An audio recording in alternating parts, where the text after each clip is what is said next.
Hey guys, this is Anthony, your coach and contributor for the DFS Army for the NHL, MLB, and one of your lead uh, sports handicapper on the Bet the Bookie service, also a product from the DFS Army.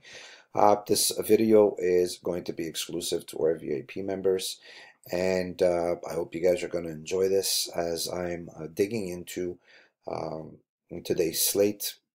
A lot of game theory that goes on, and I start blurbing some bits and pieces of information in our VIP chat room, and when that happens, you guys knowing that I'm starting to look at numbers and starting to get a feel of what the slate is. Yesterday was a very uninspiring slate for me, and today's a lot better. Right, so I just want to get through some really basic things that I look at, so that you guys could, maybe put that in your process, and hopefully this is going to help you guys. So what I want to do is go by a game by game, give you guys an idea of what I look at, what I think, how I come to some conclusions, how I just jump into the line combo tab and look at pricing and get an idea of who I got to circle and who I don't have to circle, in terms of where am I getting a good price, where am I getting some value. There's a lot to still look into, your floors, your shots on goal. You need to look at block shots, you need to look at matchups, you need to look at 5-on-5 playing time for that specific line. There's lots of things, but as you're starting your research and you want to get a feel of the slate, this is a good place to start with today's games. The Islanders are going to be very popular. I believe they are the second or third highest implied team total of the slate. I don't know what's so exciting about this game. I do understand that Vancouver's on a road back-to-back and their fourth game in 6 nights. They've got a ton of injuries. They played really well yesterday, and I anticipate them of playing a very, very, very tight hockey game tonight. Um, as we're looking at the New York Islanders' performance overall this season, but mostly at home, they're scoring 1.42 goals per game. But that's not too exciting. As we're going to look at pricing, it doesn't make too much sense on FanDuel. But when we're looking at DraftKings, there's a couple of players we could circle. But I wouldn't really focus that much in targeting a team that doesn't score much at home, that's got a shitty power play, not doing too well in the last 10 games either.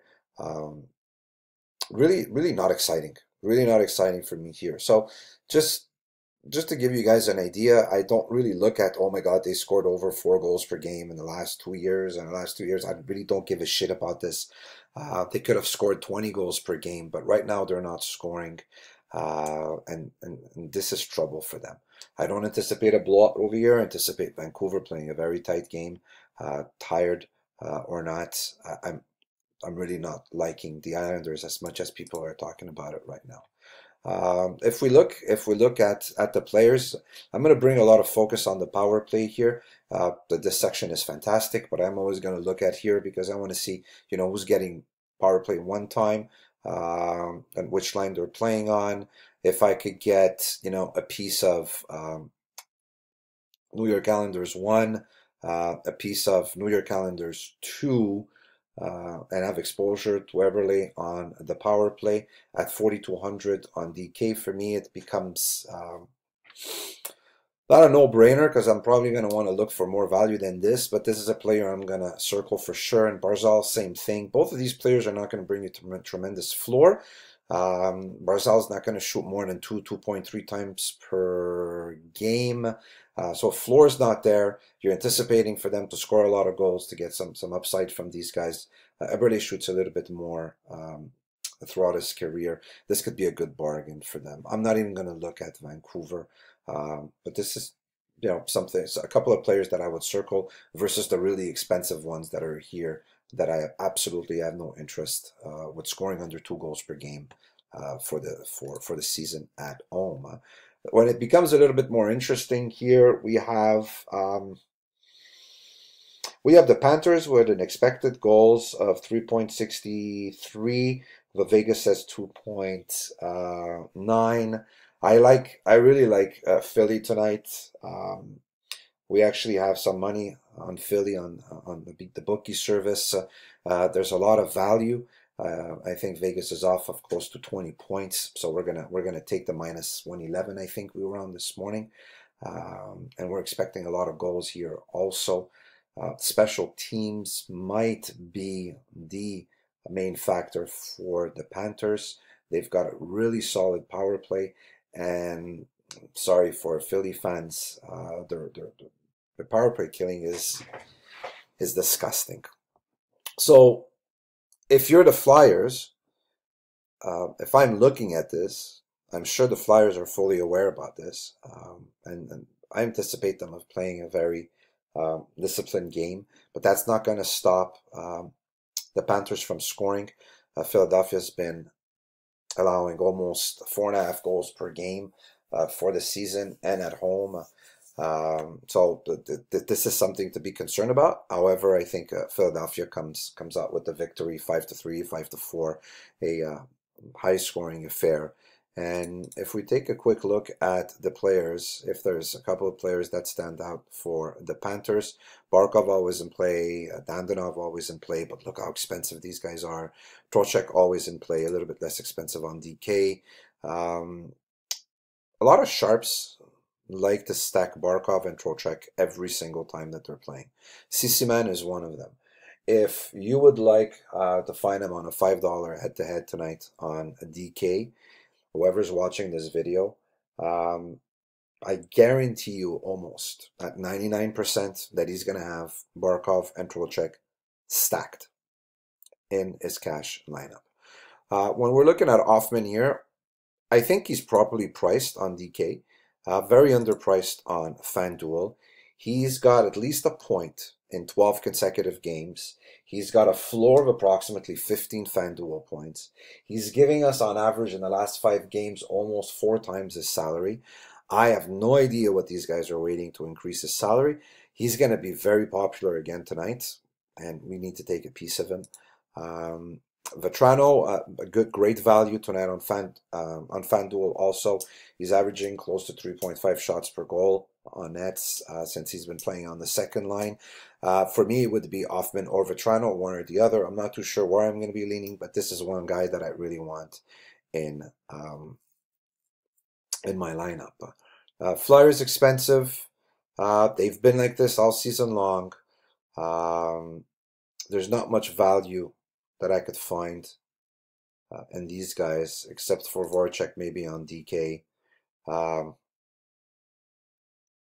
Wayne Simmons, third line, second power play, loses a lot of his loses a lot of my interest in having him in my lineup. And the big guys are very overpriced. Another interesting matchup over here, the Devils. Oh my, what happened to these guys? They're going to be facing one of the best road teams this season. Pittsburgh was one of the worst last season. This season they're one of the best. They're scoring 1.14 goals per game. They've got some solid goaltending on the road. Murray's not in net. It's the Smith. He's got the second highest save percentage of the slate. 2 shutouts, including one last game. He's playing some good hockey. I really, really like him tonight. Again, very soft the line on Pittsburgh. I don't think this is a trap game. The Devils have just been allowing a lot of goals, and their first line has lost their mojo. Not too sure what's going on with them there, but when we're looking at their 10 last games, this is a large sample size, and it's 4.5 goals per game. This is very, very concerning. So, we're going to be targeting Pittsburgh tonight, even if it's Kincaid and net, much better than Schneider, but I don't think he's going to be able to save the Devils tonight. We've got some money also on Pittsburgh. We've got some great value on Pittsburgh. So on Beat the Bookie side, we're going to have some of the Penguins. And these guys are very highly priced on FanDuel. You're looking at Crosby at 9,000. I just fuck no. All right, for $200 more, you got McDavid and an optimal matchup against the Habs that have been allowing goals like galore, and Carey Price can't stop a freaking beach ball, and his splits are disgusting in Edmonton, having save percentages of under 900 in 5 of his last 6 games in Edmonton. For $200 more, you just target McDavid. That's going to have Draisaitl by his side, and that line could do some serious damage. So back to Pittsburgh. Hornquist is probably going to be someone I'm going to be targeting on both sites. And Letang has just been lights out. He's been very solid, both GPP and cash. But I don't know if I'm going to be paying this much money on a defenseman on tonight's slate. But Hornquist is someone that you absolutely want to have in your lineup. You want to have a bit of Crosby and DK, go ahead. Letang, still go ahead. These guys are still affordable on DK. Kessel, who's got lots of value on DK, but FanDuel is a little bit more difficult to have any of these guys on. Usual suspects for the Devils, I would say if you're playing on DK, you go with Taylor Hall. If you're playing on FanDuel, you go with Palmieri. You want to get a little bit sneaky, go with Will Bushy, and that and then is still an option. But I find more value with Willie Boy here than anyone else. That covers for this game. Another hot game here that I like a lot, the Coyotes playing in Detroit. There's nothing to get excited about with Detroit. They haven't been playing that bad, but at the same time, they haven't been playing that great. He's been lights out. Defensively, the Coyotes have been playing really well in their last 5 games. They're one of the best power play killings in the league. I like the value on Arizona on the betting side, but in DSF, this is not a game that really excites me that much, but we've got some value on Anthony Manta on FanDuel. But more than that, there's nothing really exciting in this game. I personally anticipate a low-scoring game. Vegas has got this total way off. 6, I'm looking at potentially a game that's going to stay close to the 5 goals. But there's nothing that excites me here. Special units, small edge on the Coyotes, but not more than that. Last game I'm going to take a look at is going to be the Montreal Canadiens against Edmonton. Montreal Canadiens have been playing much better in terms of power play killing. Last year they were terrible. The power play killing is still an issue for the Oilers. The Oilers have been playing some decent hockey lately. The Habs have been playing some decent hockey also, but been giving up a lot of goals. Carey Price has just not been the same.